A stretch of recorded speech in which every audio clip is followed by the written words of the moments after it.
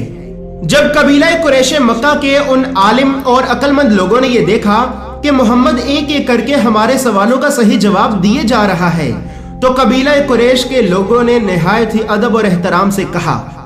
کہ اے محمد، اگر آپ نے ہمارے اس آخری سوال کا صحیح جواب دے دیا تو ہمارا قبیلہ آپ کو نبی مانے یا نہ مانے، ہم آپ کو اللہ کا سچا نبی مان لیں گے۔ اے محمد اب آپ ہمیں یہ بتائیں کہ قیامت کب قائم ہوگی؟ ویورز، یہاں پر یہ بات یاد رہے کہ نجران کے یہودی عالموں نے قبیلہ قریش کے ان 3 عقل مند لوگوں سے یہ کہا تھا کہ اگر محمد تمہارے آخری سوال کا اپنے سے ہی جان بوجھ کر کوئی من گھڑت جواب دیتا ہے تو یہ سمجھ لینا کہ وہ ایک جھوٹا نبی ہے۔ سو ویورز، قبیلہ قریش کے وہ لوگ یہ سوچ رہے تھے کہ محمد نے تو ہمیں پہلے ہی ہمارے 3 سوالوں کا جواب دے دیا ہے، اب آخری سوال کا بھی کوئی نہ کوئی جواب تو دے گا۔ تو اسی طرح حضرت محمد مصطفیٰ صلی اللہ علیہ وآلہ وسلم نے انہیں ان کے آخری سوال کا جواب دیا کہ اے قبیلہ قریش، میرا پروردگار مجھ سے یہ کہتا ہے کہ اے میرے حبیب، یہ جو لوگ آپ سے قیامت کے بارے میں سوال کرتے ہیں کہ قیامت کب آئے گی، تو آپ ان سے کہہ دیجئے کہ قیامت کا علم تو صرف اللہ کے پاس ہے اور وہی اسے وقت پر ظاہر کرے گا۔ اسی طرح اس کے بعد جب قبیلہ قریش کے ان لوگوں نے یہ دیکھا کہ محمد مصطفیٰ صلی اللہ علیہ وآلہ وسلم نے ہمارے سبھی سوالات کے صحیح جواب دے دیے ہیں، تو ان سبھی بڑے بڑے عالموں اور عقل مند لوگوں کی زبان سے یہ نکلا کہ لا الہ الا اللہ محمد رسول اللہ، بے شک اللہ کے سوا کوئی عبادت کے لائق نہیں اور محمد صلی اللہ علیہ وآلہ وسلم اللہ کے رسول ہیں۔